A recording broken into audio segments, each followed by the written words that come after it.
বিশ্বকাপে একের পর এক রেকর্ড গড়েই চলছেন লিওনেল মেসি। 7 গোল করে টুর্নামেন্টের সর্বকালের সর্বোচ্চ গোলদাতা এখন আর্জেন্টাইন অধিনায়ক।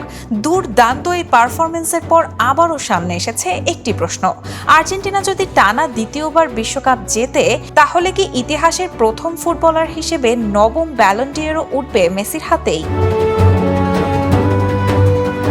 এখন বিশ্বকাপ নকআউট পর্বে এখানে এক মুহূর্তের ভুলই শেষ করে দিতে পারে পুরো স্বপ্ন, কিন্তু একই সঙ্গে শুরু হয়েছে ব্যক্তিগত পুরস্কারের লড়াইও।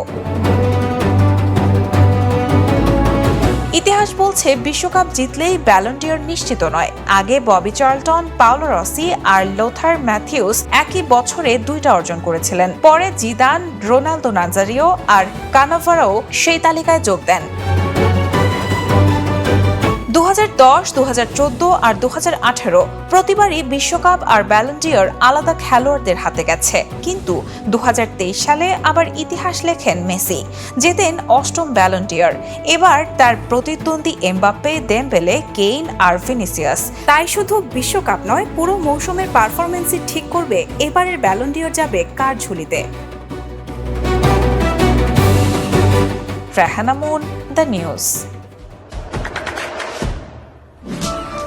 দেশে দেশে সবার সাথে দ্য নিউজ।